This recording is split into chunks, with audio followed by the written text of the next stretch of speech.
This podcast is part of the Batman Universe Podcast Network, hosted by the BatmanUniverse.net. Check out everything related to Batman and the entire Bat family at the BatmanUniverse.net, including news and original content related to comics, movies, television, merchandise, video games, and more. Also, check out some of the other unique podcasts that TBU has to offer. Consider supporting this podcast by becoming a patron on Patreon. Even $1 can go a long way in supporting this content that you enjoy.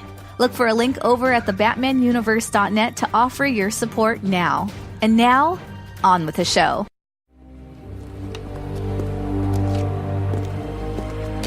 Good evening, gentlemen. Master Bruce sends his profound apologies. He's otherwise engaged. He's been busy a lot since he came back. Yes, indeed. And I hear that you're retiring. I may stick around a while yet. Yet in the darkness, there will be light. That's what you promised Master Bruce all those years ago in the alley. You saved him. Gave him hope.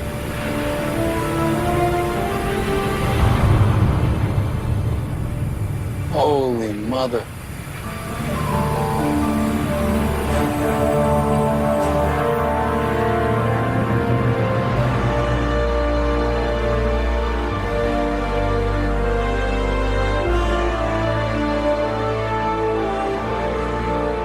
Who is he?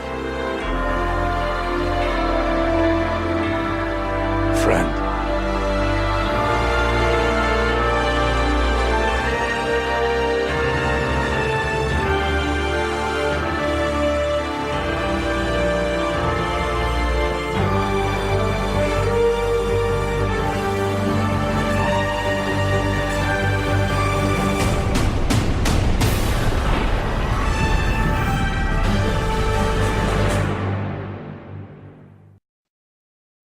Hey, what's up, everybody, and welcome to another episode of Bat-Fans. Yes, we're still here. This is episode 179.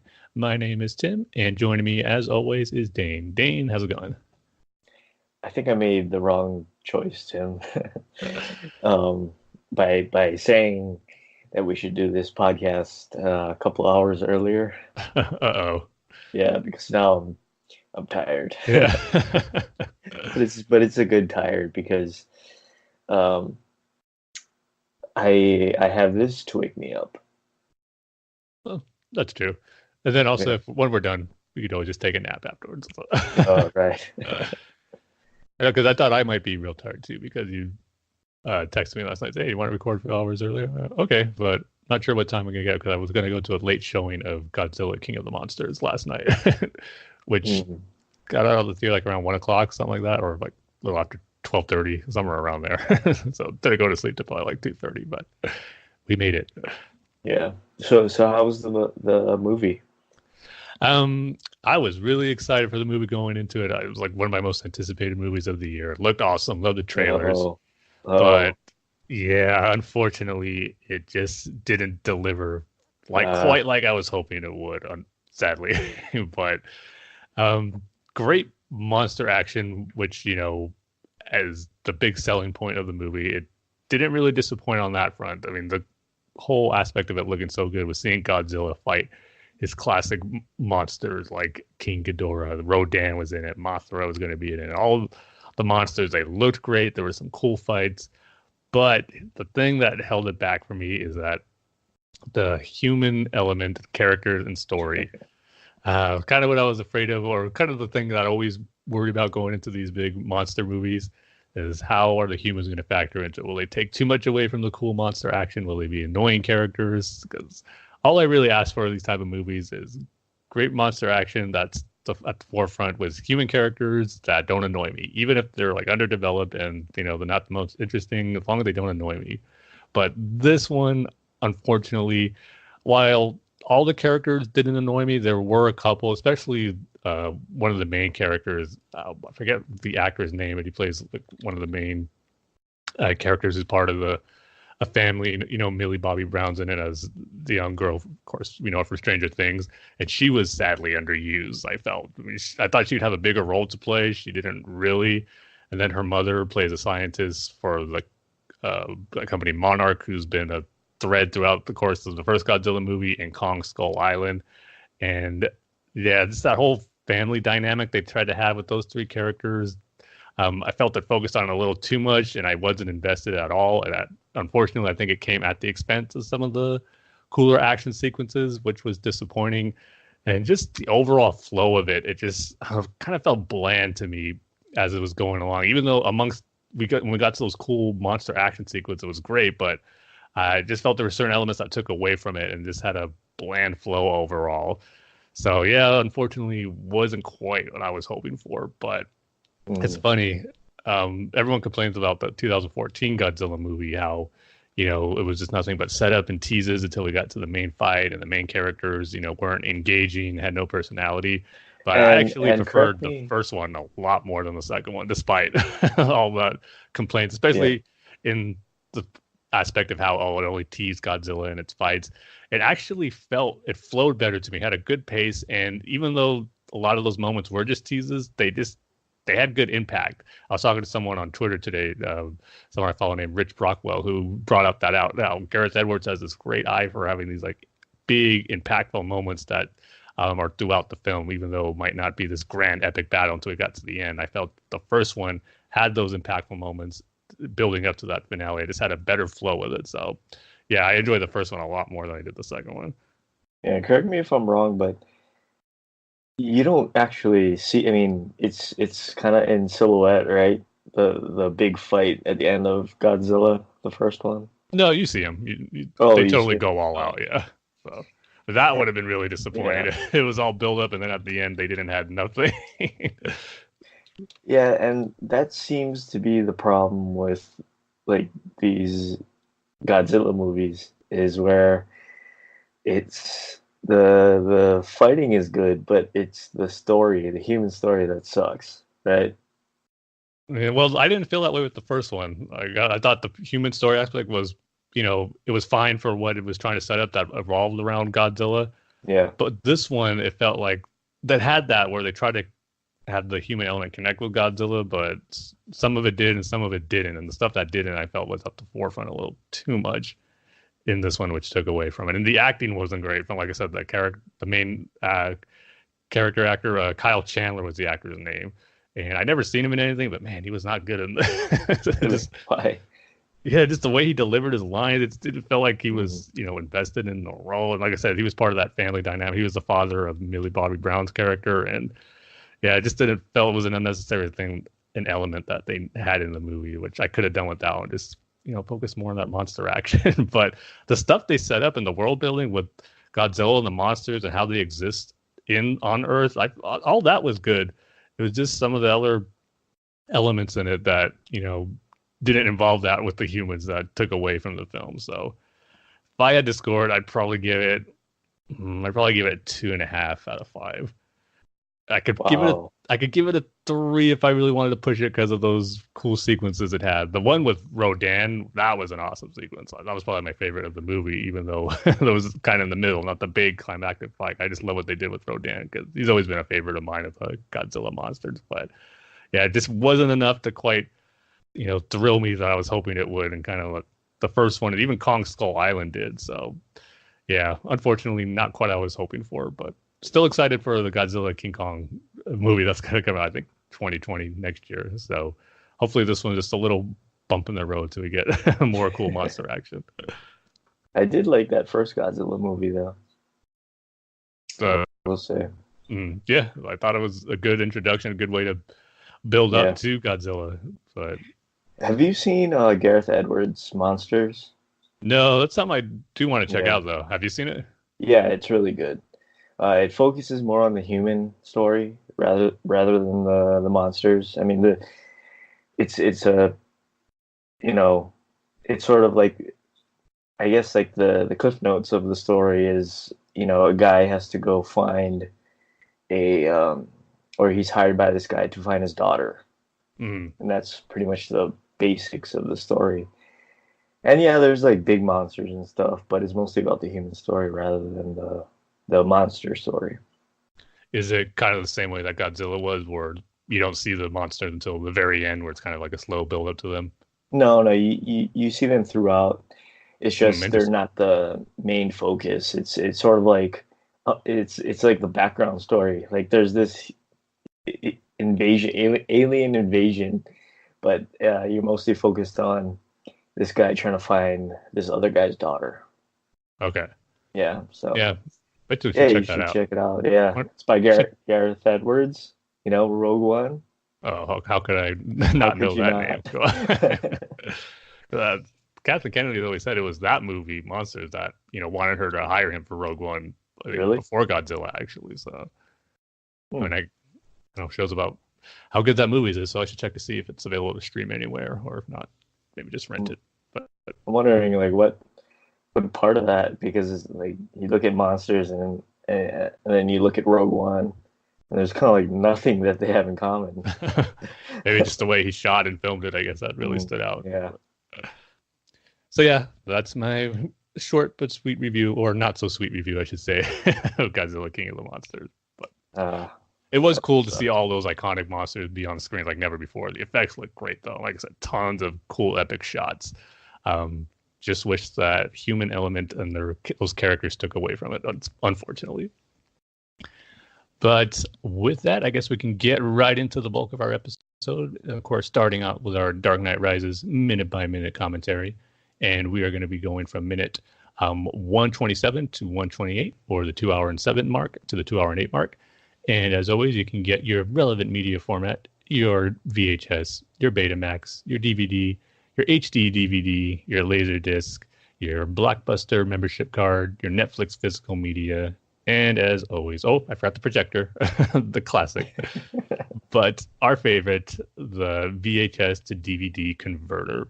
So if you got any of those players, boot up the Dark Knight Rises, and I'll get the countdown. You ready, Dane? You did forget one too. But I always do. Which one is it this time? I believe it is Beta. Yeah, I think I forgot Beta. Yeah. Well, all you Betamax users out there, I'm sorry. Sorry if I offended you by leaving you out. Yeah, all two of you. Yeah. If there's that many. But anyway, I'll give the countdown. You ready, Dane? Yes. 3, 2, 1, go. As we see Foley making his way towards the window, as we're going to see the epic flame bat signal on the bridge. Which it's a cool shot, but I kind of wish there was, a big, more epic close-up shot of that bat signal in the flames. It looks really cool. Yeah. And still on that cool shot of Batman in the snow, or on the ice, I should say. But the flame light glow went out, so not quite as cool as his entrance. Yeah, and also it's like we're still standing on ice. Yeah. I mean, like frozen lakes. Let's get onto solid ground and then we can talk. Yeah, we have that great entrance. Gordon's happy to see him, but then let's get out of there, like you said. And will this be the end of John Blake? I don't know, Tim. Is it? No. And we're probably get the whole thing, but I always like this short little brief action sequence with Batman and Bane's thugs right here. But I guess we'll continue on more with it in our next episode. But yeah, so we'll get more, hopefully, action. We're getting closer and closer to the epic finale of The Dark Knight Rises. So it's going to be nothing but action for the next few episodes as we're getting to that. So should be fun. Yes, the big daytime fight. Yes. The only time Batman has been seen during the day. That's for sure. And part of me wants to say of all the live action movies except the 1966 one, but Yeah. I'm trying to think for sure on the Burton Schumacher ones. I don't think so. Might have been in the day at one point. I'm not sure, but maybe not. I guess when we do commentaries for all those 4 movies minute by minute, we'll find out. No, Tim. We have to do a super long movie. So I'm thinking either Last Jedi, which is like, what is it, 2 hours and just about 2.5 hours. 2.5 hours, Or we can do the Lord of the Rings, Fellowship of the Ring commentary. I know. I'm still not sure which one I want to do for because I would love to do both of them. But if we do the Fellowship of the Ring, I wonder how many episodes it's going to take for us to get through that beginning part where Kate Blanchett is giving the monologue about the ring. I wonder how long that's going to take. Yeah, at least a good 15 to 20, I would think. Yeah. It's pretty long. It's going to take like 4 months to get through that. But it'll be worth it. There's so many great shots and moments of that. But we still got a ways to go in The Dark Knight Rises, even though we're close. Still got a ways to go. But with that, we can go ahead and get into our feature topic for this episode. And on our last episode, we mainly did some reviews and recaps on movies that we saw during the break and spaces between our last 2 episodes. But this one, we're going to do some TV finale episodes. As even on our last one, we talked about Game of Thrones Season 8 and what we thought of the season. But we recorded the day before the finale, so we didn't get to see how it wrapped up. Now we have, and now we'll see what we thought of it. But another show I wanted to talk about that ended, which did get a chance to on our last episode with all the stuff we were going over, was that Gotham ended about a month ago, and it had its series finale. So I wanted to give my thoughts on how the series ended, because I stuck with that show from watched it when it first premiered, as many Batman fans did, you included, Dane, but like you, a lot didn't stick around after that first season or even during that first season. But I stuck with it, and yeah, it's going to be remembered as a crazy part of Batman's TV history. It was a show that I don't think any of us were expecting it to be as it was. We were all thinking it was going to be, your standard police procedural type drama, but set in Gotham with Jim Gordon. But it went way beyond that and really went deep dive into a lot of the Batman mythos already before he was Batman, which, a lot of it was eye-rolling. A lot of it wasn't great, but a lot of it was still entertaining. And I do think they did some interesting stuff with some of the scenarios and characters that they had on there. So I don't think it was a complete fail and messed up the legacy of Batman like some do believe. But it's over now. 5 seasons, the series ended. So the last season, it was only 13 episodes, I believe. So it was a shorter, or 12 episodes. It was a shorter season, but where season 4 left off, you kind of knew they were going to do their own version of No Man's Land, which pretty much what the season was. And for the most part, I thought it was a pretty interesting scenario and setup for the season, as we got the different areas of Gotham being controlled by different gangs and villains, kind of like the comic. The police had their section. Scarecrow had his own section. Penguin had his. So a lot of different criminals and gangs throughout Gotham City fighting for control of different areas of Gotham, which made for some interesting episodes and entertaining ones, I will say, kind of doing their own thing with it. But kind of during the middle and the end is where it kind of got way too much of trying to be like The Dark Knight Rises, like way too much. Like the coincidences were just too obvious. It's like, come on, you're going that way? Because throughout the course of the season, early on, Gordon's trying to get help from the government, to send aid and to help, bring Gotham back. The reunification is the word they wanted to use. And the government wasn't helping. There was this one character who, I forget her name, but she was, Gordon's main contact in the mainland. And she was giving all these different reasons why they can't help yet. They're doing all they can. But the real reason is because of this character. She was actually Nyssa Al Ghul, not Talia Al Ghul, Nyssa Al Ghul. And she wanted to destroy Gotham. Why? Because it was her father's Ra's al Ghul's plan. And what happened to him? He was killed by Bruce Wayne in season 4. So, like The Dark Knight Rises, she was out for revenge on Bruce for killing Ra's al Ghul, her father, and at the same time destroy Gotham like her father wanted. Does that sound familiar enough for you, Dane? No, it doesn't, Tim. Well, in case it didn't, here's another thing. Guess who her main henchman was to try to fulfill her plan when she made herself known to Gotham? Take a wild guess what villain it was. Was it Calendar Man, Tim? So close, Dane. Only Calendar Man was in The Dark Knight Rises. No, obviously it was Bane. Yes, it's just like Talia used Bane in The Dark Knight Rises to kind of bring about her plan. Even this version of Bane, though, I'm sorry, was just not good. This will go down as one of the worst adaptations that Gotham had made to one of Batman's classic villains. First, they try to give him more backstory for him being an old friend of Jim Gordon while they both served in the army. And he was someone who, always did whatever it took to get the job done, even if it cost certain lives that were involved. So he was someone that Gordon saw, kind of fall from grace, so to speak, from what he knew him in the army. But he was being set up to be the bad guy. And then when an accident happened, I forget, he had a shootout with Jim, but I don't know if it was just gunshot wounds or just some other type of wound he had during their fight where he got injured, and the only way to, save his life was to give him that Bane mask, which looked awful. And his voice, it wasn't quite, trying to copy Tom Hardy's, but you could tell there was a little influence there. So just all that stuff just made me go, You started off good by doing your own version of No Man's Land, but then you just went full-blown Dark Knight Rises mode. So that was a little disappointing.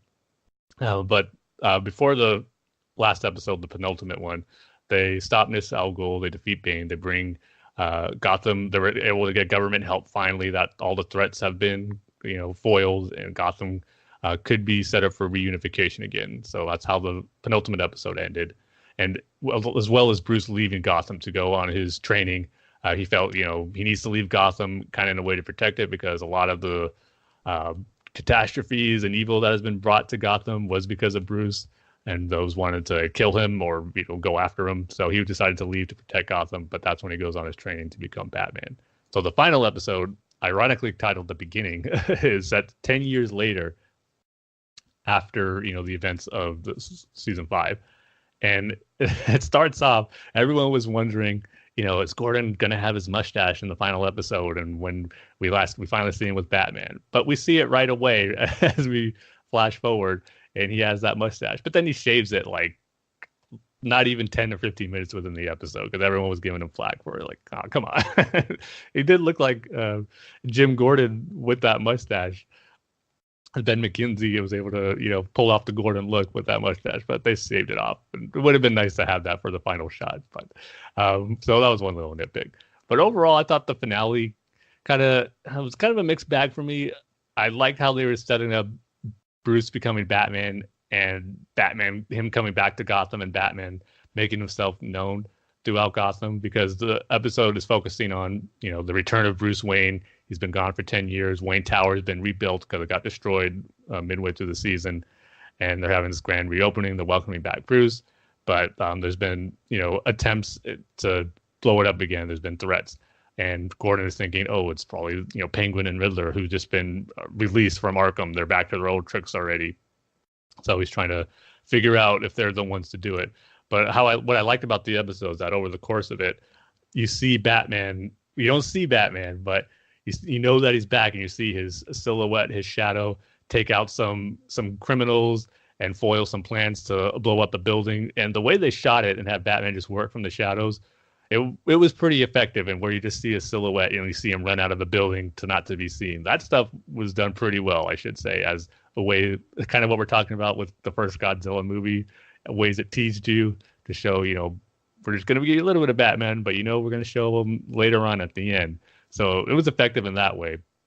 And I got to say, the actor who played young Bruce, David Mazouz, I'm butchering his last name, I know, but he pulled off the Batman voice pretty well, I will say, as even though he had to make himself sound older and more rough, and there's probably a little vocal effect going on there, but I thought he pulled it off really well. He had one of the better Batman voices, I will say.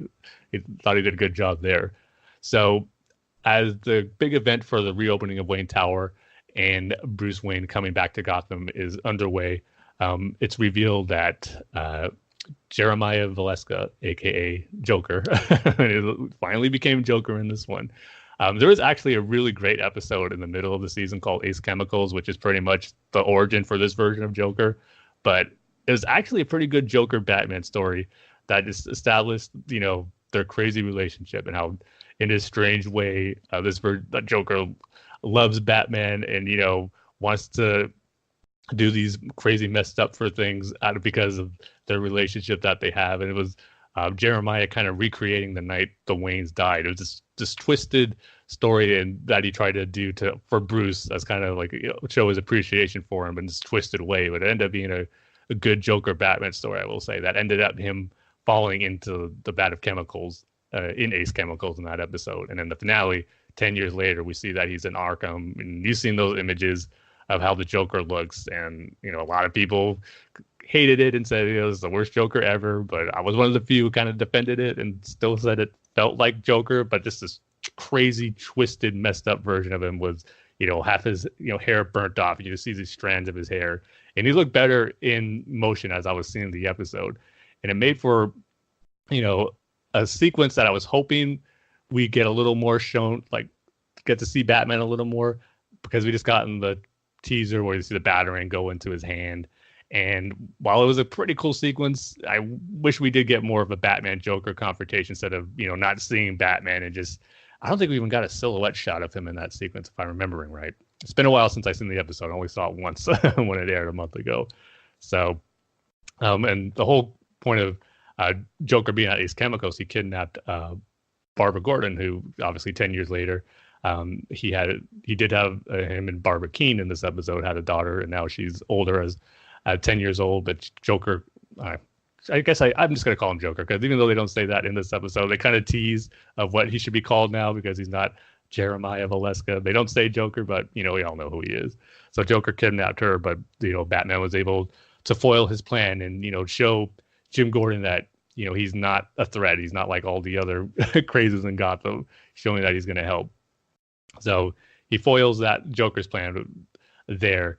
And so that was pretty much the big threat. It was like, who's behind this, going to destroy Wayne Tower? And it ended up being, a Joker was all his plan, and kind of framing Riddler and Penguin to throw the police off the scent and make them chase them instead of him. But so throughout the episode, like I said, we get teases of Batman taking down criminals like Joker, and then eventually Penguin and Riddler, who were in full blown in their costumes. There were shots that leaked out of them in their costumes. It looked pretty good. It was kind of cool to see Robin Lord Taylor, who did a great job as Penguin throughout the series, finally in that full Penguin getup. So the episode, I should say another thing about it was Selena Kyle played a role in this episode, who, they actually aged her up, obviously, and they got a new actress to play her, but she looked just like the original actress who played her throughout the first 5 seasons. So they did a good job casting an older Selena Kyle here. And she's full on Catwoman, pretty much becoming a thief. And her costume, not quite a Catwoman costume just yet, but it was, didn't quite have the full cat ears on there, but the rest of the suit, that's eventually the path she's going to go. And she's pretty upset with Bruce because he didn't even tell her he was leaving 10 years ago, and she hasn't heard from him since. And so, but she knows he's back when she, sees the reports about Batman, and they kind of have a little chat on the rooftop where Bruce is just in, out of focus behind her, not saying much, but saying he's sorry and he had to leave to protect her and all that type of stuff. So they had their moment and kind of set up the future Batman Catwoman relationship that's, we know is going to take place.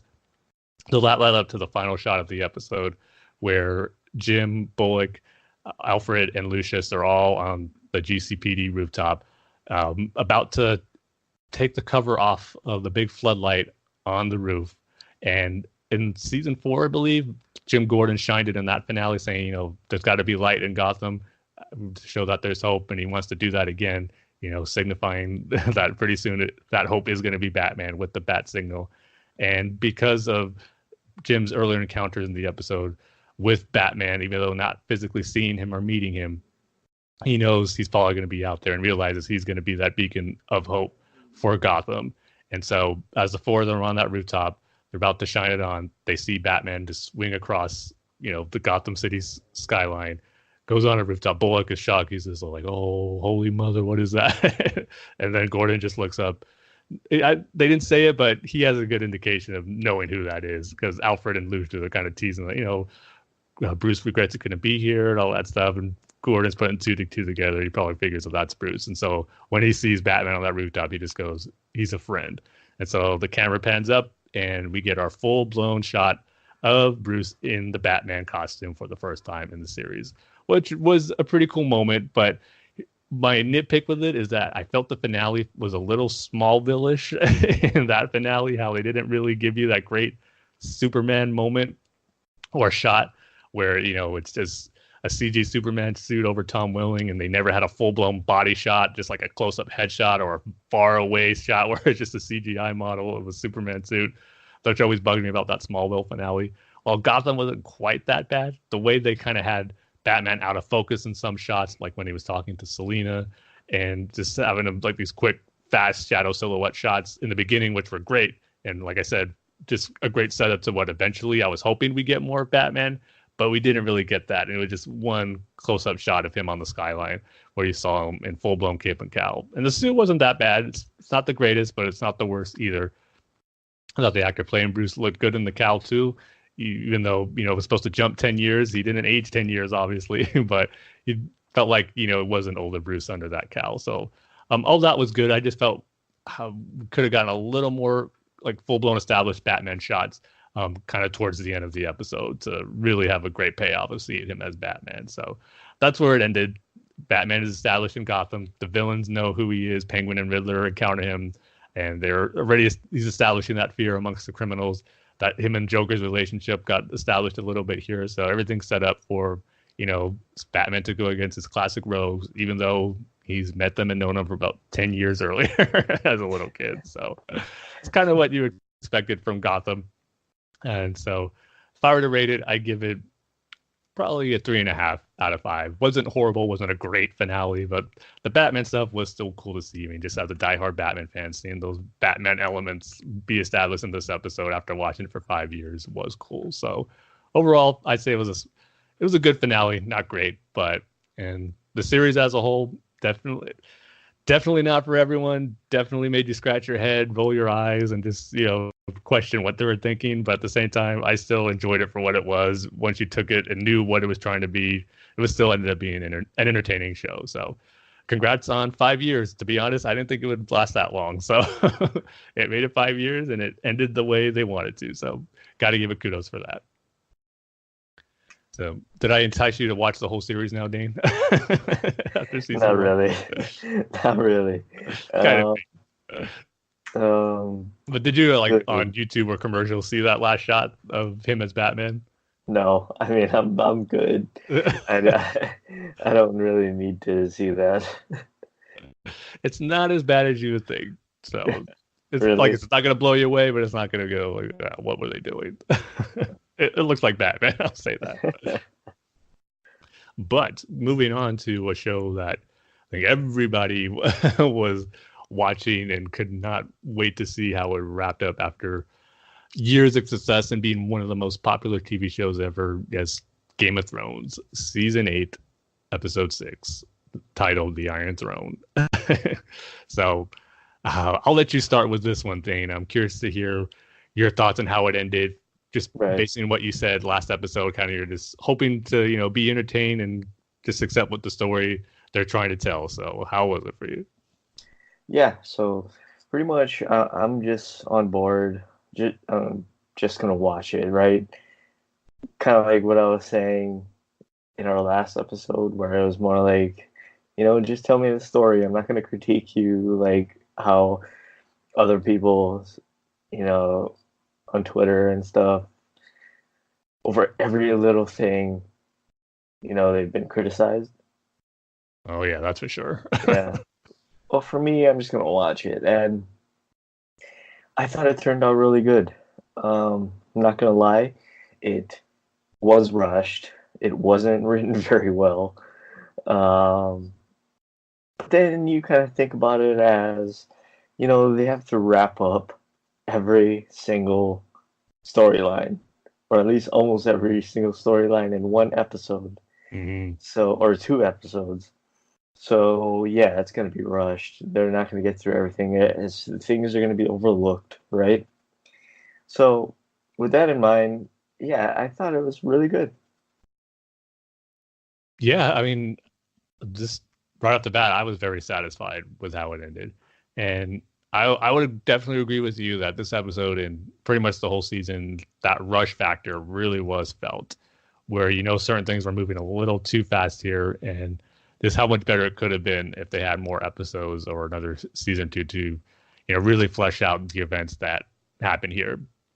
And yeah, as we were talking about on our last episode after the events of episode 5, where Daenerys pretty much went full-blown Mad Queen and destroyed King's Landing and was innocent people there.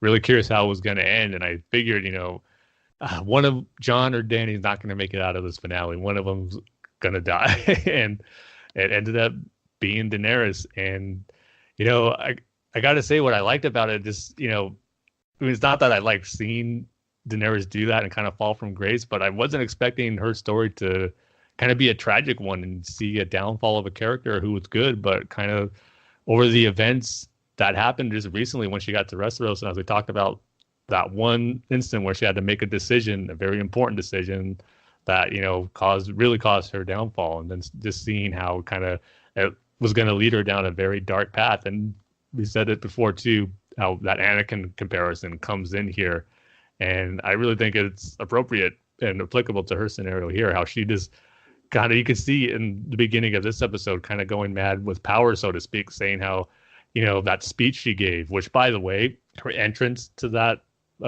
part of King's Landing where she was going to make that speech, where you see Drogon fly up and his wings kind of be positioned behind her to look like they're her dragon wings. Oh, right. That was an awesome shot.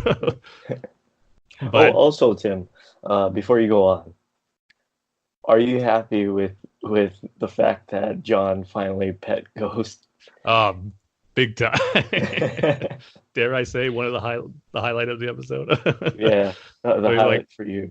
It was like they knew that we're going to go to that, and just leading up to that. But part of me still thinks, why couldn't they just do that multiple times? Like that episode where he said goodbye, and then he sees him here when he goes to the wall. But definitely a great moment that both characters deserve. And also, when they're having the council thing, and what's his name? Oh man, I forget his name. Sam gets up and he's like, "Oh, if the people." Or why don't we let the people vote on who should be the king? I was like, oh, Tim was right. They are going to turn it into a democracy. I was going to say, are they actually going to do it? Yeah. The thing I thought was just say it as a joke. Is it actually going to come to fruition? But it didn't. But I kind of like they threw it in there, and just how everyone laughed at it. Like how crazy an idea that would be.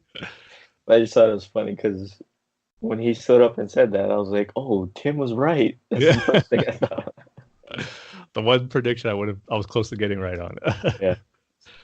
No, but yeah, going back to Daenerys, that whole speech she was giving, I mean, she was talking about, liberating Westeros and, freeing the people, but it probably would end up being what she did to King's Landing there. And obviously Jon and Tyrion knew that. And I love Tyrion's moment there. Just, when she accused him, you freed your brother, and he goes, and you destroyed the city. And he just took off the hand of the king emblem and just threw it on the ground, showing that he was completely done.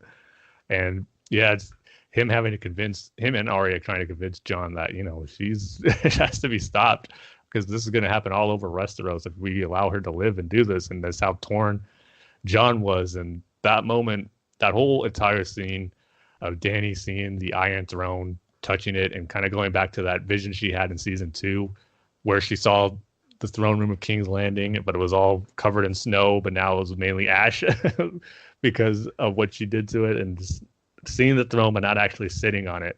And that came to fruition. She just saw it, touched it, but never got to sit on the Iron Throne. And I figured, it was a tough moment to see these two, main characters throughout the course of the series, and see Jon had to kill Daenerys. It was tough to watch, but at the same time, I thought it was done.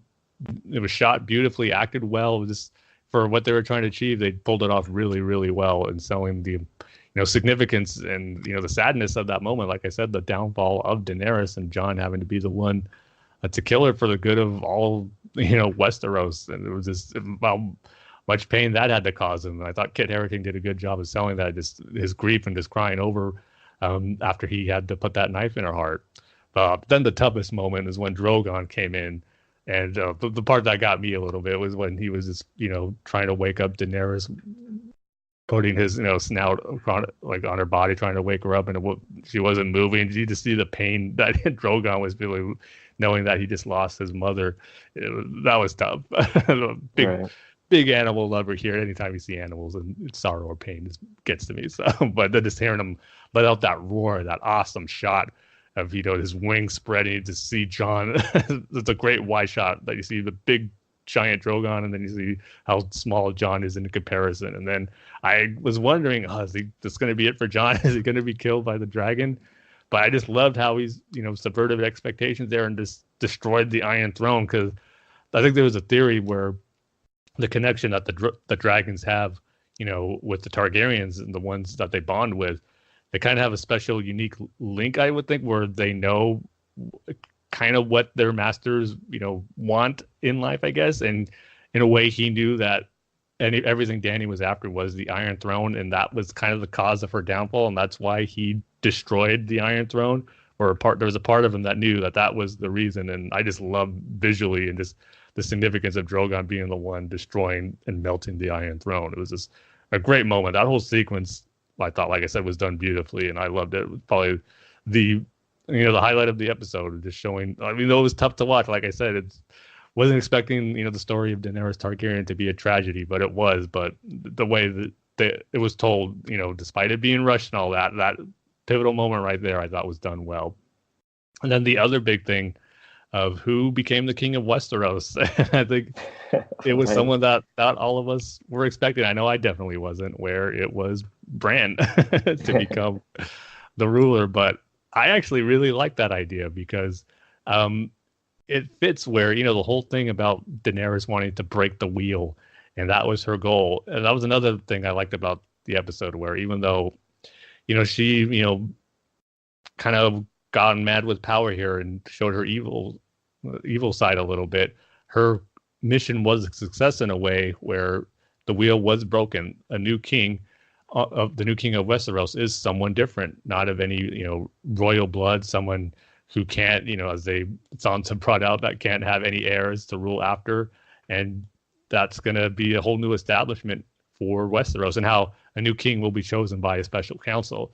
And I just felt Bran was the perfect choice for that, because he's someone who knows the history of Westeros, as he's the three-eyed raven now, knows the past, knows the future. He would be the perfect one to rule, and not really tied to any, too much like family emotions and stuff as he displays now when talking to anyone. And yet he has that knowledge of past mistakes that people have done of Westeros, and could be a good guiding force to lead it into, new prosperity, I should say. So I like how it ended on that front, as far as, establishing a very different rule for Westeros and the possibilities that can come from that. So I thought that was great. Don't they also laugh at what's his name? Tully, right? Oh yeah, Edmure Tully. Yeah, Edmure Tully. He's like, "How will be king?" Yeah, and so laugh at uncle, just sit down. That guy is like, can't catch a break throughout the course of the series. There's that moment. I forget what season it was, but it was when Catelyn's father died, and they're having their funeral procession. And he's supposed to fire the flame arrow. Oh, right. And he misses like 3 shots or something. Everyone's just like, come on. And then, he's supposed to, he was involved with the Red Wedding. He was the one who got married during that wedding and ends up being a prisoner there. So the guy just can't catch a break. I actually thought it was going to be Sansa that was going to be the queen of Westeros, because she wouldn't bend the knee to any ruler, right? Yeah. So I thought maybe it would make her, the queen, and it would all be united again. Yeah, I think that was definitely one that was on the table that I could have seen happen. But I really liked how it went off here, where, her whole thing was fighting for the North to be free. And the fact that she got that, and she ends up being queen of Winterfell and the North, I thought was, a very fitting, and I thought a well-earned and deserved ending for Sansa after everything she's been through throughout the course of the series. So I liked how... Not really, because there's not much North left. Right? Yeah, well, it's going to be her responsibility to try to build back up what happened. And so that's another thing now. No longer the 7 kingdoms. It's, Bran the Broken, ruler of the 6 kingdoms, as Tyrion said. Speaking of endings, I thought Arya had the best ending, and I kind of hope that they don't do and I'm not sure what the plans are for the spin-offs, but I hope they don't do anything with that. Right now, they're I saying hope they're not. Oh, okay. Yeah, I hope that, they don't touch that, and then, she just goes off what's west of Westeros, you know? Yeah, just leave it up to your imagination. Right. So I yeah, also didn't expect John's ending. same here. Yeah, he gets sent to the wall again, but then he goes beyond the wall into the real north, if you ask Tormund. Yeah. I will say that I wasn't expecting that, but that was one where I kind of was a little disappointed by, because I mean I'm not sure Really? how much they can do, but I just didn't like the repetitiveness, if I could say it, the repetitiveness of it, where he started off with the Night's Watch and now he's going back to the Night's Watch. That's ultimately where he ended up over the course of the big adventure he went on. Yeah. He ends up back there, so you can kind of say, it fits because it all comes full circle. He's going to where he wanted to go at the beginning. I could see that, but I couldn't help but feel a little disappointed that was his ultimate, fate over the course of the series. And I don't know, part of me thinks, yeah, it would have been cool if he became king, but part of me wasn't expecting that because he didn't want it. And at the same time, the whole point of, breaking the wheel and establishing something new, that wouldn't be the case if it became king, because he'd just be another Targaryen to rule over Westeros, even though he would have been a good king, I think, and probably the best one that a Targaryen would have to rule. So, but I didn't think they were going to go that way because it felt something had to change.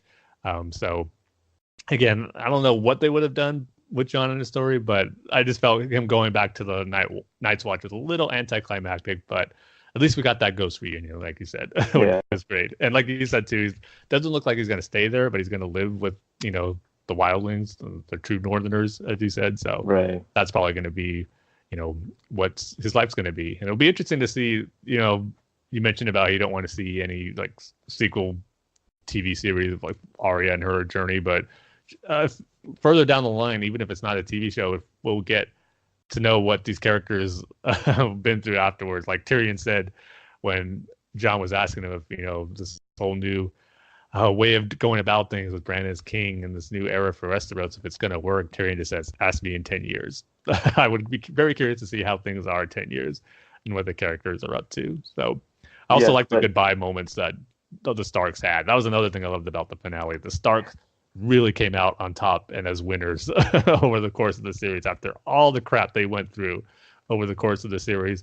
To have them pretty much be the rulers of Westeros, Bran over the Six Kingdoms and Sansa over the North, they're in charge now. And you wouldn't have thought that would be the case after, at one point during the series, they thought their entire family was wiped out. And now they're pretty much in power, which was awesome to see because they deserved it.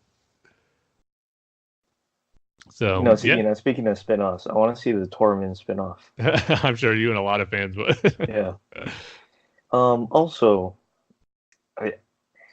this is probably my only criticism of the show. I mean, the episode. But why was Bronn on the council, Bran's council? I think it was all because of Tyrion. Obviously, he had to pay back what they promised him to make him the ruler of Highgarden. And I think, even though Bronn always says he'll just go to whoever pays him the most, I think he really considers Tyrion a friend. And now that, I guess, the Game of Thrones, quote unquote, is done throughout Westeros, he can finally accept that. Now that he is a lord, he has a castle that he's always wanted. I could really take into that friendship he had with Tyrion. So I was surprised he was the master of coin, though. Yeah, no, take on that responsibility. It didn't make any sense. But I lied. I actually have two criticisms. We saw the Tully guy, Edmure Tully. We saw I forget the kid's name, but the Erie guy. What's his name? Robin.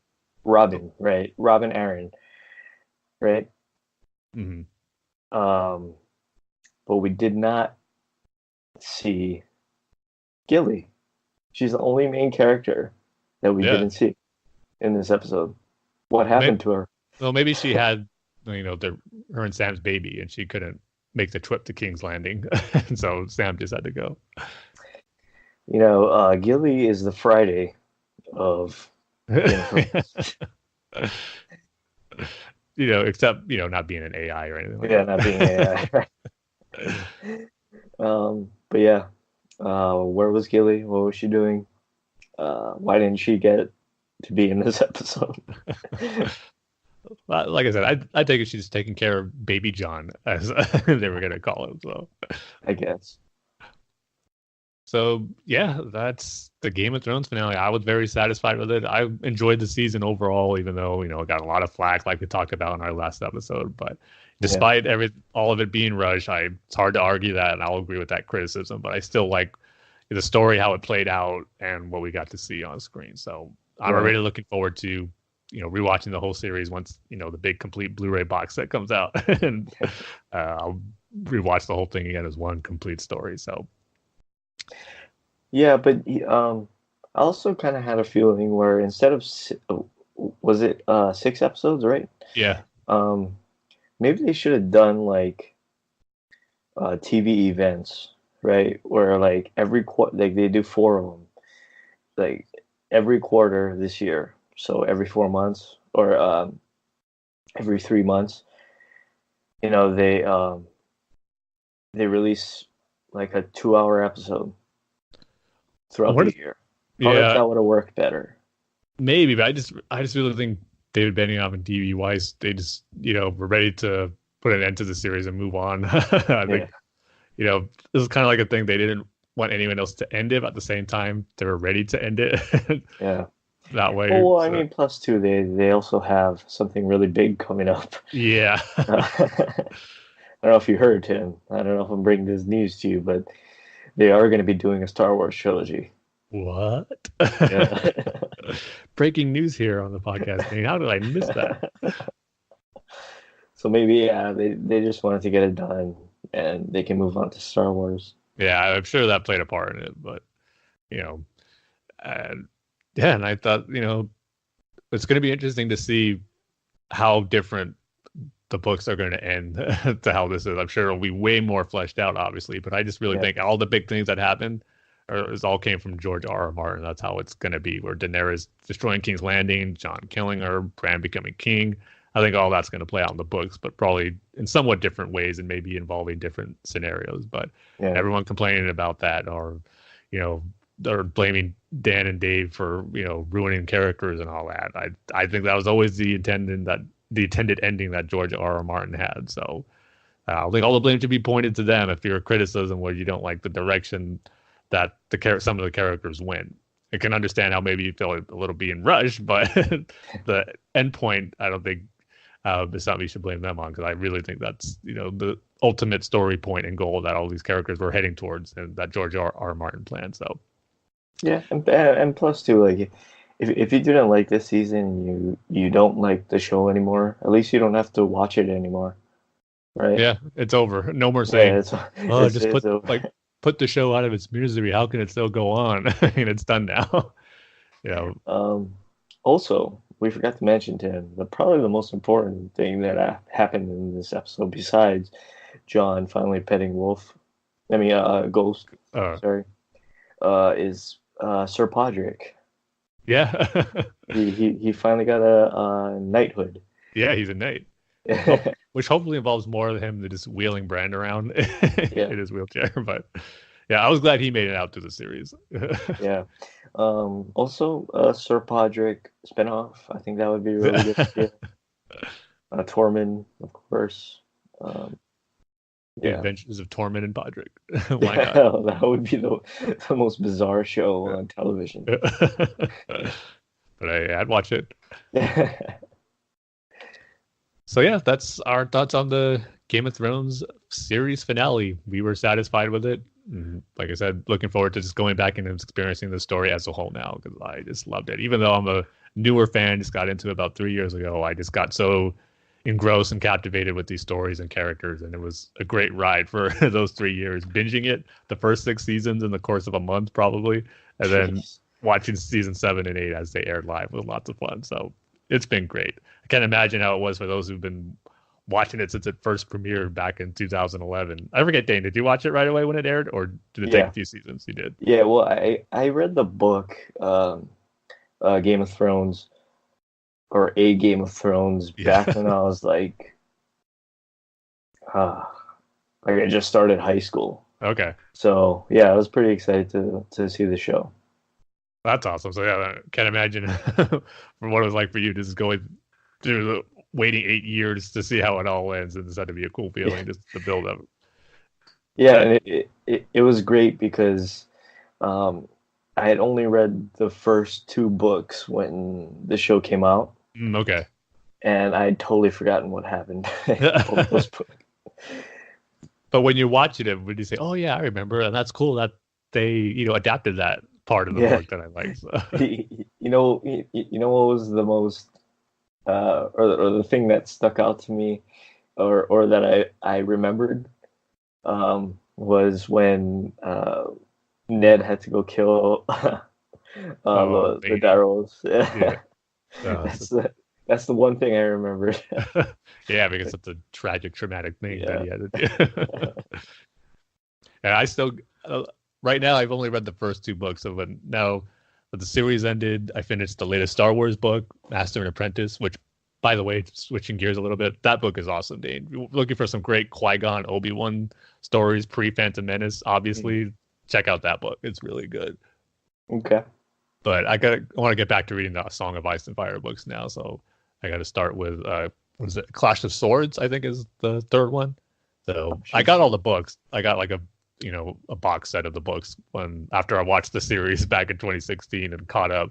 I got all the books, but I've only able to read 2 since then. But now I want to get back into it, so that'll be my goal now. Looks like you're gonna have a lot of time to catch up before the next one comes out. Exactly. Yeah. So. Maybe by the time I'm done, the Winds of Winter will finally be out. Also, a third criticism I would say of this final episode is when Sam brings the book, The Song of Ice and Fire. That was a little on the nose. Yeah. And I was like, yeah. What are you doing? They kind of did the Lord of the Rings thing. At the end of that, Frodo writes the Lord of the Rings. Yeah, I know what you mean. That was a little on the nose. Yeah, it was like it's been done already before. Like I said, Lord of the Rings. No need for you guys to do the same thing. So right. I agree with that. So yeah, I guess that covers our recaps and reviews of some of the bigger TV finales in regards to what we talk about on this show. So we can move on to some news and discussion topics, which we don't have quite a lot, but the biggest one is that in 2020 there's going to be shakeups to the Batman comic coming later that year, and some of them for the good, and some of them kind of disappointing. And a lot of it has to do with a rumor that was going around before they made this announcement that Tom King is going to be ending his Batman run a little earlier than expected, where he wasn't going to do the planned 100-issue story arc. And that ended up being true, as in 2020, he's going to be leaving the Batman title. It's going to end on issue 85, I believe. The number might be wrong, but around there is when his final issue on Batman is going to be. And it's going to be the City of Bane story arc. And this is kind of a mixed bag for me, because as I was talking about in our last episode, I was kind of feeling, his story was starting to drag on a little bit. And I think it's about time to get into the end game of his story arc that he's been building towards. So I do kind of like it on that aspect, how by the end of the year, his story is going to be wrapped up and we'll get the conclusion of this latest battle between Batman and Bane, which is good in my opinion. But at the same time, I hate the fact that if it's because I'm not sure where this came from, if DC kind of shortchanged him a little bit, saying you need to cut down your story arc, or we're taking you off the book, so that means you gotta cut your story arc down to just 85 issues. I would hate for that to be the case if editorial came in and kind of messed up his original plan, or maybe this was his decision to leave the book early. I'm not sure, because another bit of news that came out about Tom King is that he's going to be helped writing the script for the new Gods movie with Ava DuVernay. So that's got to be exciting for him. So maybe him working on a new Gods movie interfered with him finishing out his Batman story. So I'm not quite sure, but it's a shame either way that his original plan and intention of telling a story between within 100 issues is now not going to happen. So kind of a mixed bag there. But another thing that I do like starting in 2020 is that Batman is now going to be going back to just coming out once a month instead of the, twice a month schedule, which, will be a little saver on the wallet and just going back to that old, one issue a month now. So I think that will be good in the long run. And it seems that DC is doing that with more of their titles now. So I think it's just a matter of time before most of their titles, big ones anyway, are going to be going back to that once a month schedule. So we'll see. But in their press release, DC is just saying that, they said they're trying to change it to our comic book publicity line to kind of have a more intertwined narrative across all DC comics is kind of the reasoning for this. It's kind of standard. They say that every time there's a reshuffling or, redoing certain books or switching up stuff. So kind of standard PR stuff right there. So we'll just got to see where Batman goes from here. And the other big bit of news regarding this is that even though Tom King's not going to finish his 100-issue plan, there is going to be a new 12-issue Batman/Catwoman comic series in 2020. So I'm sure that's going to pick up on certain threads I think he probably had planned for that 100-issue story arc. So I'm sure if anything like big that got left out will probably be continued on in that Batman/Catwoman story there. So that'll be interesting to check out to see how that plays. So yeah, there's some changes going on into the Batman world as far as comics goes beginning in 2020. Some of them, but I think for the better, and some of it's kind of a shame. The original plan that Tom King had didn't get to be fully utilized. So we'll see how it goes in 2020 regarding the Batman title, but we'll be here to talk about it once we get there and we have all the see how this arc ends and where this new Batman and Catwoman comic starts. So should be fun. Is that how you pronounce it, Tim? Ava DuVernay? I've heard different pronunciations for it. I heard Ava DuVernay or Ava DuVernay, like I said. So I'm not got to hear her say it at some point. Maybe when she's doing more interviews of talking about New Gods or just whatever new project she has, I got to pay attention to how someone refers to her and if she acknowledges it, saying that's how we pronounce the name. So. Yeah. Still don't know how she got at Ava. Yeah, I know. How did she do that? It's like at Tim. Like I'm sure somebody already has at Tim.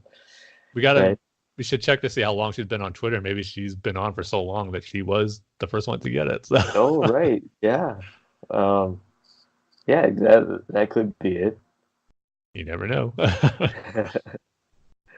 And then the last bit of news is nothing entirely new, but just as we talked about in our last episode, the reports about Robert Pattinson being the new Batman and how it came down to him and Nicholas Hoult as the main two. But now it looks like it is a done deal that Robert Pattinson is now officially the new Batman, as Variety is reporting that Warner Brothers has confirmed to them that some are saying they are in negotiations, but then Variety is saying, no, it's a done deal. Like negotiations are finished. He's Batman. So when it comes from a report like that from Variety and all the other trades, because on our last episode, it was like different trades are saying different things.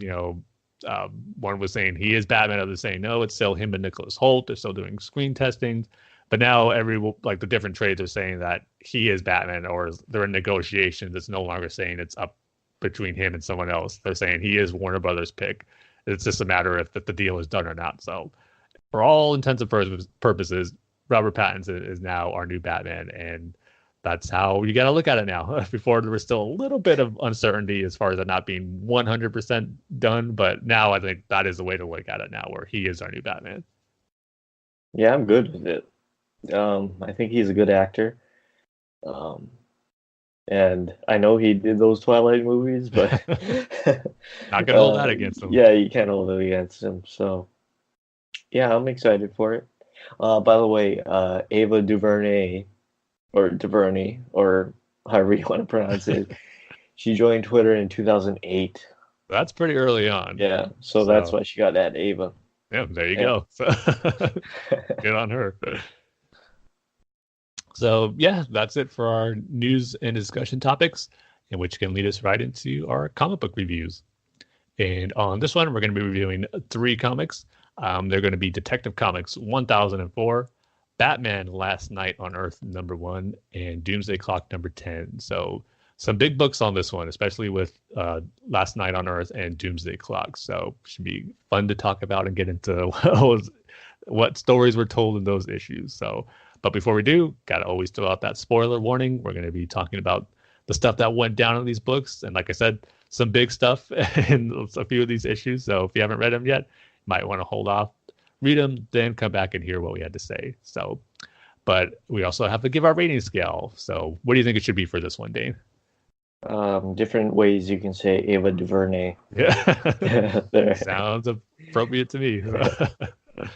Also, didn't get to Detective Comics number 1004. Okay. Didn't get to read that one. Well, thankfully, I got you covered, Dean. Yeah, okay. Well, I'm not sure if that was a good issue for you to jump back into Detective Comics on, because it's in the middle of a new story arc with right. Arkham Knight, unless you've been really paying attention to my reviews on it and just remembering every word I said. I mostly just turn the volume down and watch movies while you're doing that. No. Oh, I'm so hurt, Dave. My reviews are law. I give the final say how good or bad these issues are. Well, they kind of are. I mean, not so much with the comics, but with other things like Godzilla versus or that Godzilla movie. And now I'm not going to see it because you didn't like it. Yeah, well, I'd say you should rent it just for those cool monster action sequences. Spend like $2 or $3 to check those out, because I think it's definitely worth that. Okay. But Detective Comics 1004, and this one is really going into the origins of the new Arkham Knight from this story. And as I said on our last one, wow, I do like the new direction that we're going for this, new Arkham Knight being a new character and having her ties really be connected to Arkham Asylum, with her being the daughter of Jeremiah Arkham.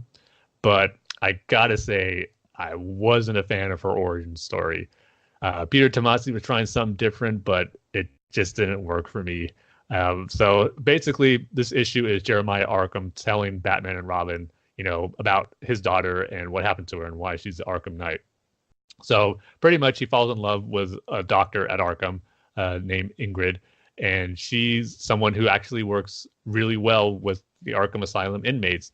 And she has someone who, they actually like some of the inmates, where she has a calming influence around the inmates. They really take to her.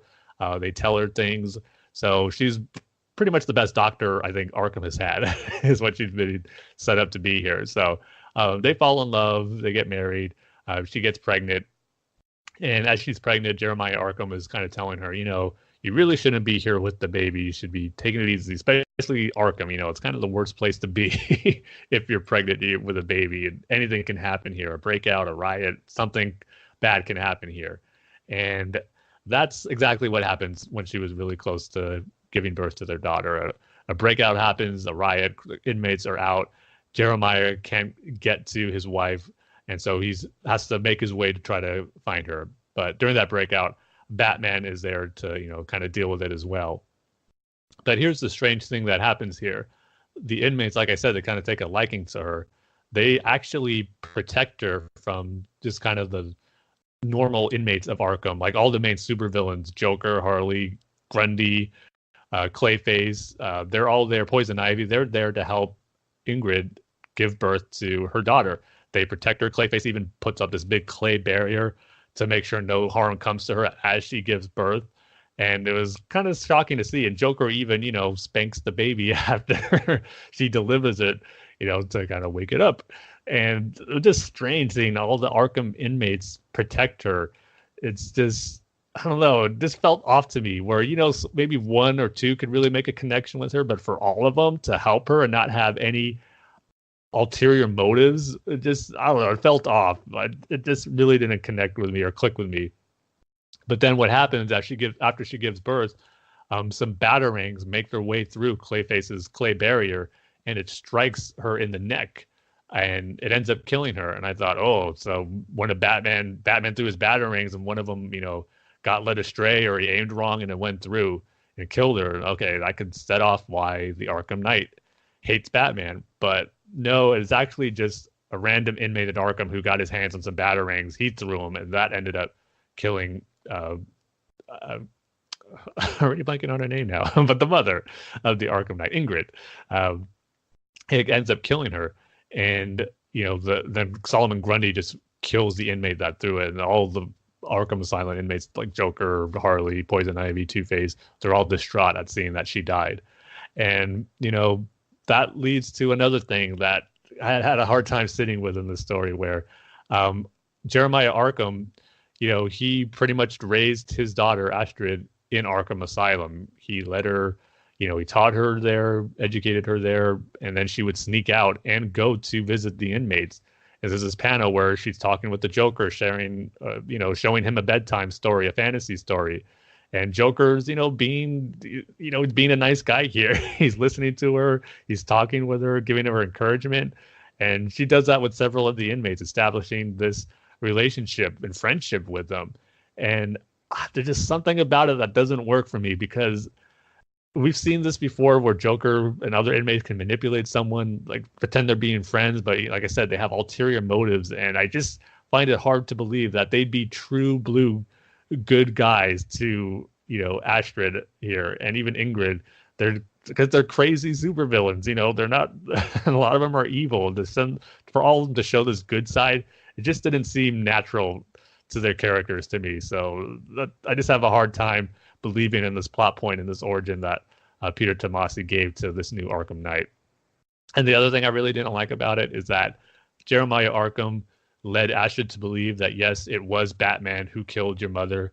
He said it was, better to realize. He gives us some quote about how it's better to have like this devil that you know about than the devil that you don't know, to kind of show that it's better, to have someone to push your anger and hate towards than having no one and just living this life of, I guess, misery of not knowing who killed your mother and who's the cause of your grief. So she just grew up having this hatred for Batman and just, wanting to kill him and this eradicate his darkness that she believes he's bringing over the course of Gotham. So as she grows older, she becomes training to become a formidable foe for Batman, and thus her becoming the Arkham Knight. So that's pretty much the origin of it.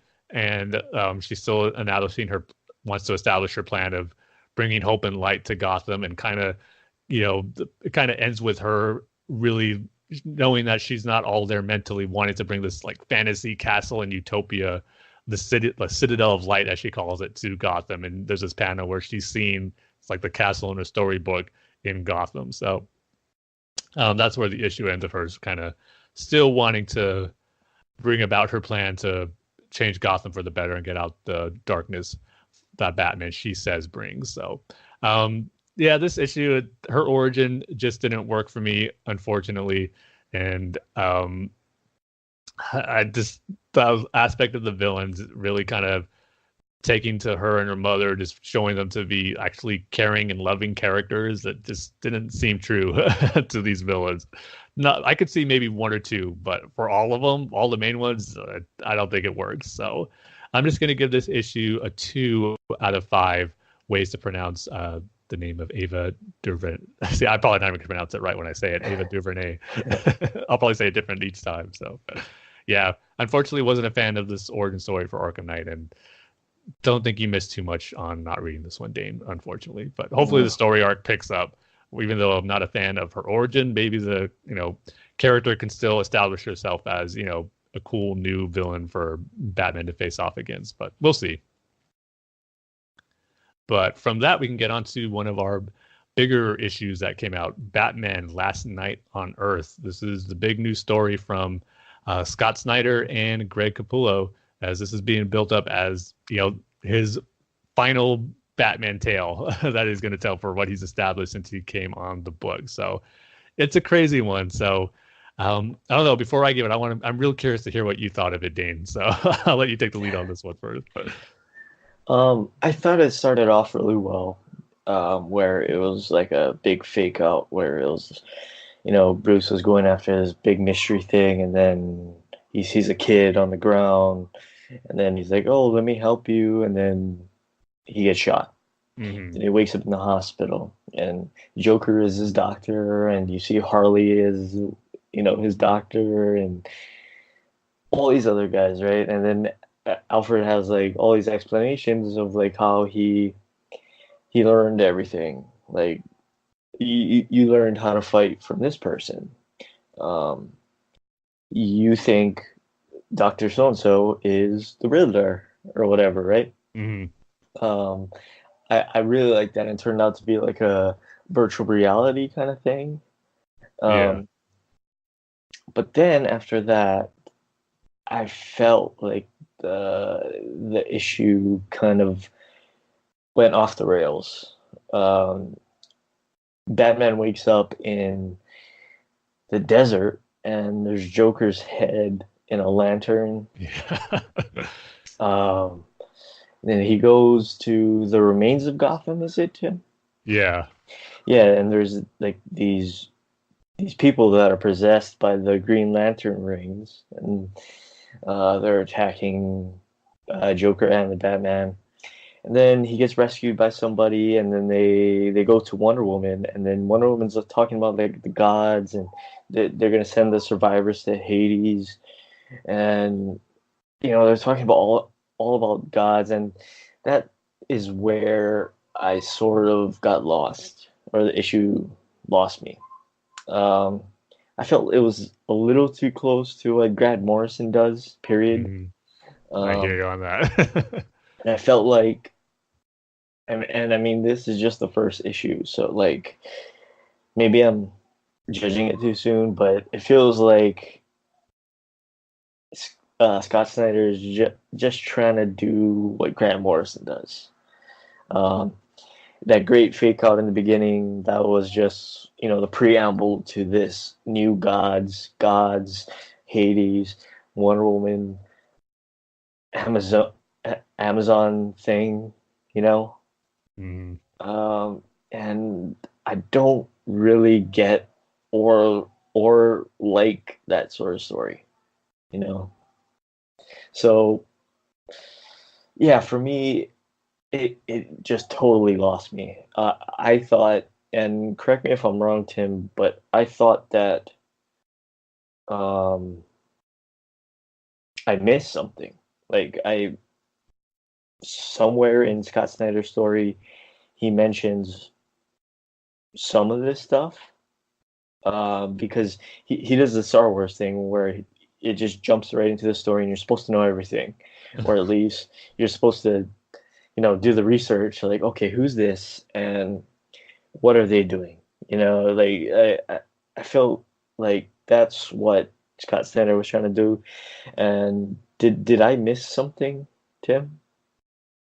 Well, I think your Grant Morrison comparison is dead on because it's like where you had to read almost every arc or story or issue of Grant Yeah, Morrison's story that led up to one particular big event. I think this is what Scott Snyder's doing because there's little things in here that if you didn't read certain parts of his run, you're not going to know what's going on.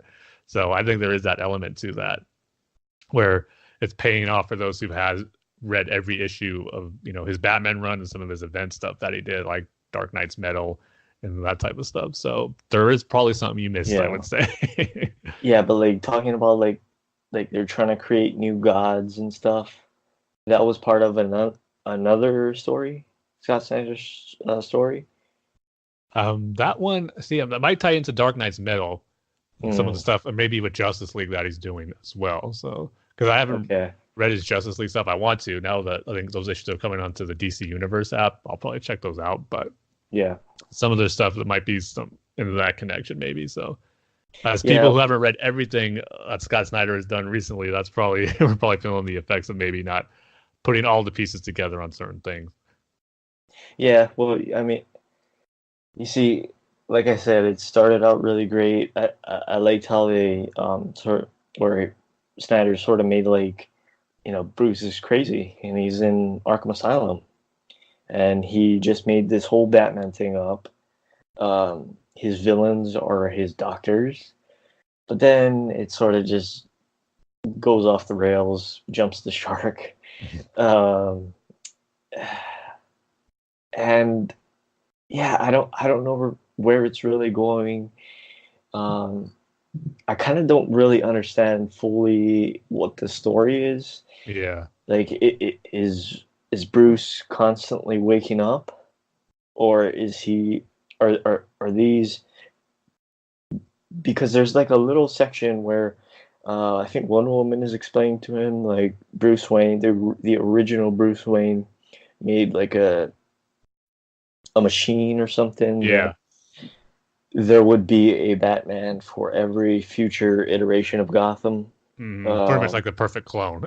Right, the perfect clone. So are we seeing different versions of that clone?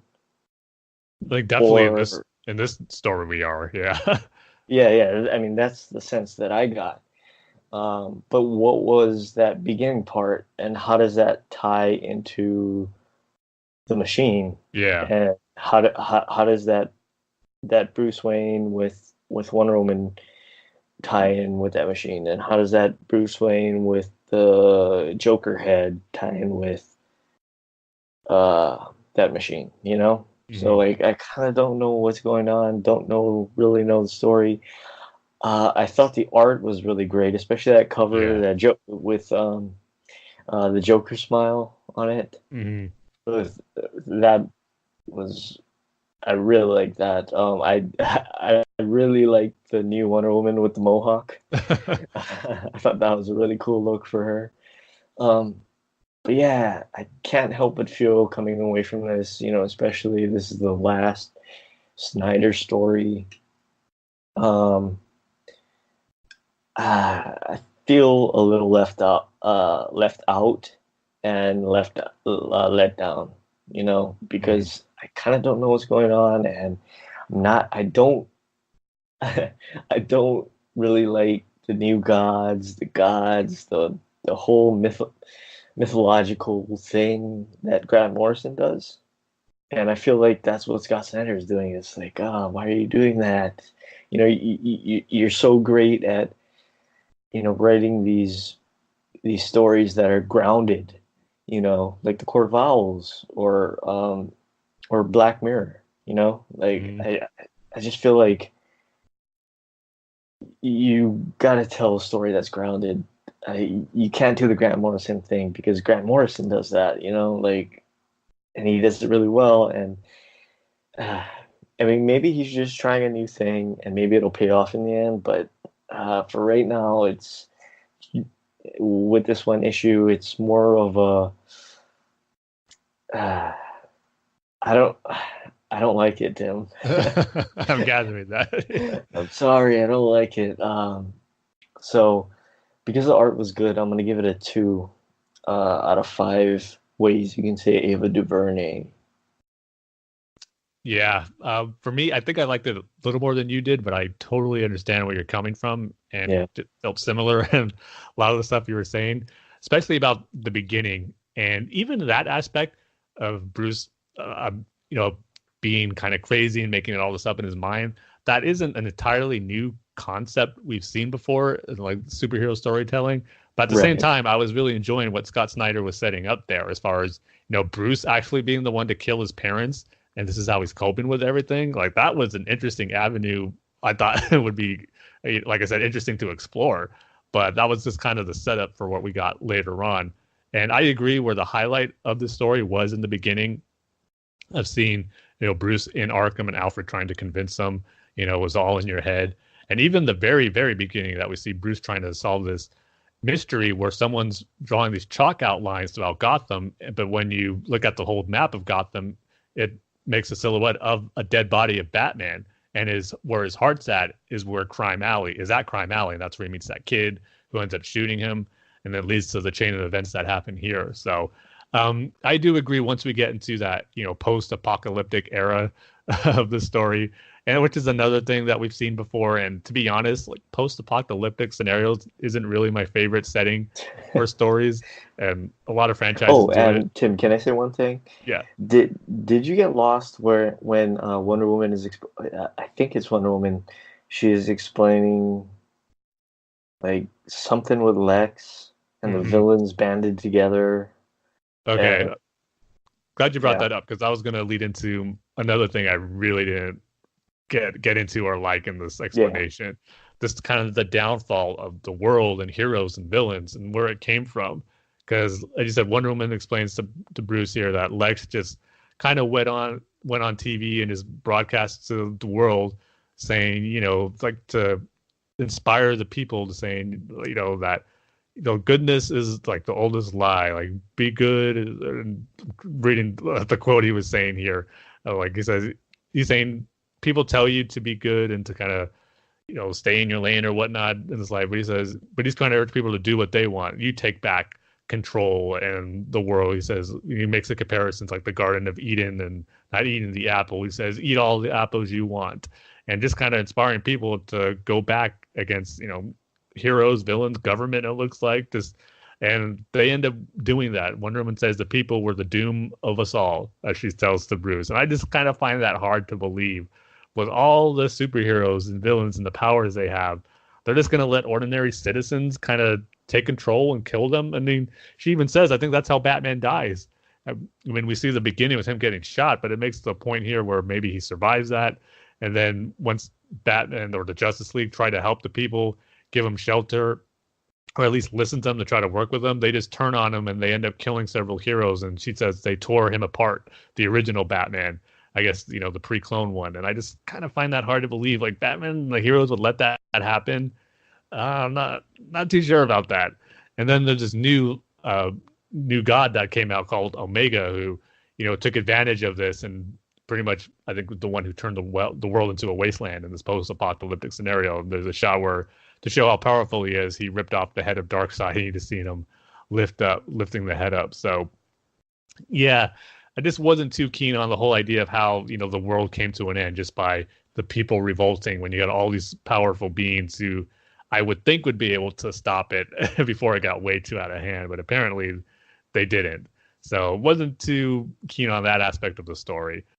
So yeah, I agree with you, Dane. It kind of, I appreciate what Scott Snyder's trying to do here, but you could just tell he's trying to evoke Grant Morrison, like you said. I know he's even said in interviews how Grant Morrison has inspired him to do, in conversations with them talking to each other, has inspired him to do a story like this. And maybe they'll have some great payoff by the end of the story, but right now I'm just not fully invested into this, setting of a post-apocalyptic world with Batman trying to continue on that fight as all the heroes who gave up, like Wonder Woman's given up, they're having trouble finding Superman. So Batman's going to try to, do this one last fight and this one last venture with a severed Joker head, which is just weird. Not too sure where that's going to go, but visually it's a striking image of seeing Batman hold a lantern with a Joker head in it. So the stuff I liked about it, but mainly in the beginning, like the art is fantastic. And I could get in, I don't mind the, grander scale stories of the new gods and all that mythology. I do like that stuff in the DC universe. So it's not the worst thing in the world that he's trying to incorporate that here, but I just got to see where it goes. So right now, my biggest issue is just kind of how the events took place and how the world went into a downfall, all because of these people. So I'm going to give this issue 3 out of 5 ways to pronounce Ava DuVernay. And we'll just see where it goes from here. It's definitely an interesting concept, to say the least. So we'll see what Scott Snyder has in store for us later on, which looks to be involve Bane and Scarecrow as the tease for the next issue. So we'll see, but not quite the great start, this epic that's been being teased and brought about, that Scott Snyder has been saying not up to the best of starts, but not the worst either. So I'm kind of in the middle. So we'll just have to wait and see where it goes. That image was pretty cool of Bane. Yeah, the Scarecrow just on his back. Yeah. It looked weird. Yeah. Yeah. So we're not that far apart then. Yeah, not really. I mean, some of the criticisms were in agreement with. I just enjoyed some of that stuff a little more than you did in some certain areas. So yeah, because I don't really like the whole mythology of the gods. Kind of supposed to be like the Greek gods. Mm. Greek mythology is okay. Yeah, I like all that stuff when it has its place in the DC universe. So like if it merges good with the story Snyder's trying to tell here, it could make for something cool, but we'll see. Yeah. But the next big issue is Doomsday Clock, if I could say it right. Number 10. Yes, the series still exists, despite all the delays and pushback. We still got Doomsday Clock number 10 and only 2 more issues after this. So, but man, despite all the delays, which are, disappointing, these issues don't disappoint. And this one in particular, this was a fantastic one because Jeff Johns kind of changes the DC universe as we know it, and which is something I was expecting to happen. And once the series was first announced, and we knew that Dr. Manhattan played a big role in DC Rebirth and, messing up with certain elements of its history. And we got a lot of answers in this one, but also raises some questions as well. But I really liked how Jeff Johns just kind of went about and told the story here. So throughout the course of the Doomsday Clock series, there's been this character called Carver Coleman, who's an actor, and we've seen his movies as this private investigator and like these old detective noir stories be watched by certain characters. And it's pretty much the blanking on the name of the comic the kid was reading, I want to say the Black Pearl, but I know the Black Pearl. Curse of the Black Pearl. There you go. Okay. Yeah. So I was getting confused. Also, the more I see of this new Watchmen show, the more excited I'm getting. Nice. Yeah, I like the trailer for it. Really good. That looked really good. Yeah, Johnson's in it. I know. It looks like they're doing. It feels like Watchmen, but yet they're still doing their own thing with it. But like I said, still feels like in that Watchmen world, which is cool, and which it should be. Yeah. So yeah, I was getting the Black Pearl confused with the Pirates of the Caribbean movie ships. So I was like, are they the same, or am I just getting them mixed up? But I think I'm right, Tim. Look it up while I'm talking and giving my review, just so I can be sure. So anyway, this actor Carver Coleman, his movies is serving as that story of the comic from the original Watchmen, and we finally got the significance of that character. As it turns out, he's pretty much Dr. Manhattan's connection to. Okay, Tim. Were we dead wrong? So yeah, Curse of the Black Pearl, right? Is the Pirates of the Caribbean. Yeah, that's the Pirates of the Caribbean ship. The comic in Watchmen is Tales of the Black Freighter. Freighter, there you go. I knew I was getting them mixed up. So. Okay. So just so we don't sound like total morons, just keep calling it the Black Pearl throughout as I'm talking my review. But anyway, so yeah, this character Carver Coleman serves as the Black Freighter type story in Doomsday Clock. Is that it? You sure it's not Black Pearl? We'll call it the Black Pearl Freighter. So his significance, this actor or this character Carver Coleman, is he was Dr. Manhattan's first interaction and connection to the DC universe. I like how it's told, there's that moment from Watchmen where he tells Ozymandias, where I'm leaving the galaxy for one less complicated. And he was drawn to the DC universe. I liked it's because he even says in his monologue, he was drawn to Superman's world for, reasons he did not understand yet, but it was because of Superman. And over the course of this issue, we learned why that was. And when he arrives there, he's having trouble, using his powers in this universe. He can't see in the future. He can't see, how things are going to happen like he normally does. But then when he gets into contact with Carver Coleman, he's an actor, who was down on his luck, couldn't get parts. But when he meets Dr. Manhattan, and Dr. Manhattan starts talking to him, establishing a relationship, he's able to, make a connection with this universe and in turn his powers. And that's when he tells this actor, his future. And he keeps telling him, he's actually going to have a successful acting career. You're going to win an award. So the more he gets comfortable with Carver Coleman, the more access he has to his powers and is connected to this universe and is starting to be the normal Dr. Manhattan. And so it's pretty much every year he meets Carver Coleman at this diner and tells him good news and bad news. And eventually it comes to the point where he says, you're not going to be in this world pretty soon. And Carver Coleman is wondering, what does this mean? And we'll find out later on. But they hear, at one point they're at this diner in April 18th, 1938. He hears on the radio the reports about people seeing, a man who can lift a car over his head and leap over a building. And that leaves Dr. Manhattan to know, that's that's probably the Superman what drew him to this universe. And he goes and he keeps seeing these different.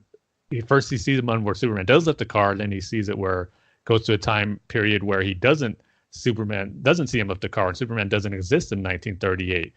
And over the course of his findings, we can see him see the Justice League or the Justice Society of America, that they have a conversation of wanting Superman to be a part of the group. Then he sees a conversation where they're talking about something else where Superman doesn't even exist yet. And the cool thing about this is that he's seeing the timeline being changed. And he even says there's beings like the Anti-Monitor and Krona, characters who in DC Comics lore have changed the course of the DC Universe timeline. And pretty much in a meta way, they affect the relaunch of the Superman origin and titles. And Dr. Manhattan even goes as far as to call, he says the multiverse exists, but the multiverse centers around this main DC universe. The events that transpire on this Earth affect every multiverse. And so he calls it not the multiverse, but the metaverse. The main DC universe, Earth Zero, is the metaverse, because every change that involves Superman has ripple effects across the multiverse. And I love how Superman is the one, the main focal point of this universe. Things that affect him affect the rest of the universe. So as we see Dr. Manhattan try to see these different timelines, I love how Jeff Johns told it here, where as we see the different origins of Superman, or as he sees them, it's telling us showing us, the reader, the different reboots and relaunches that Superman has had over the course of his comics history. Like after Crisis on Infinite Earths, we got that John Byrne run, I think the Man of Steel comic relaunch, which shows Superman or Dr. Manhattan sees Clark Kent be found in the 80s, no longer the 1930s. And then later on, we see when that got changed with DC, with the New 52, we see how Superman has his new origins there. And all Dr. Manhattan is witnessing all this. And I love how it's showing elements of what we read as comic readers in all those big events, with like the New 52, with Crisis on Infinite Earths, all that being real to Dr. Manhattan, hence being called the metaverse. I love that aspect of it. But then he decides to, for himself, how much will Superman change if I affect the course of a certain moment in history? And that's where it was established before. We got earlier on in Doomsday Clock how he changed the fate of Alan Scott, where he didn't get the Green Lantern and he ended up dying in that train crash. And how that had a ripple effect as far as the continuity of Superman joining the Legion. And we get shown there how we see Superman's first interaction with the Legion, but then we see him kind of disappear once Dr. Manhattan changed that course of history with Alan Scott not finding the Lantern, and the Legion of Superheroes doesn't exist. And then it gets revealed how this is the part where kind of was interesting and made me question certain elements of the New 52, where it seems that Dr. Manhattan actually caused the New 52 to happen instead of Flashpoint, which was very interesting because he kind of wanted to create a new version of this universe that was less hopeful and more akin to his world that he knew from. And that's another thing I liked about it. The reason he's drawn to this universe and Superman is because the hope and inspiration that Clark and Superman just brings to the DC universe, and how Dr. Manhattan is fascinated by that and by Superman, because we all know how messed up the Watchmen world was. So for him to see a being so strong be that beacon of hope, and he wants to, see what would happen if that gets taken away. So in the New 52, we know that Clark lost his parents, Jonathan and Martha Kent, in a car crash. And Dr. Manhattan looks to be the reason for that. And that's why that New 52 Superman was that less inspiring and less hopeful version of the character that a lot of us fans weren't too happy with in those New 52 stories. And Dr. Manhattan even said, it was because of the loss and not having, the Kents around for as long as he had in other versions of the timeline.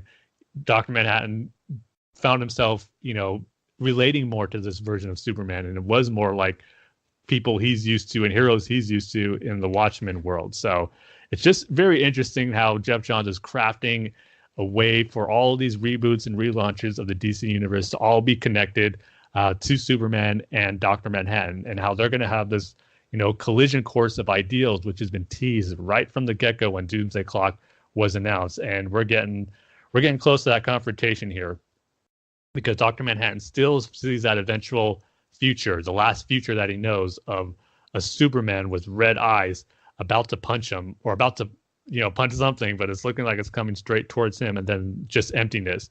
And he's wondering, does Superman destroy me, or does he destroy the metaverse, which would, of course, cause nothing but black emptiness, which is a panel that we see when Dr. Manhattan describes this. So it's just crazy. And as I said, going back to that character, Carver Coleman, how Dr. Manhattan told him, that pretty soon you're not going to be in this world.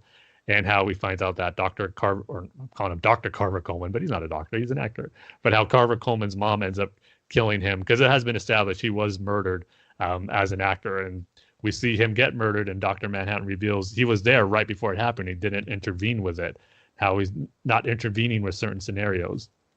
And so the issue ends with Dr. Manhattan realizing all this, and we see Superman still in that coma from the events that happened with Firestorm. But we see Superman finally wake up, and it looks like he's realizing that what Dr. Manhattan, not necessarily what he's doing, but he's realizing that the presence of Dr. Manhattan in some way.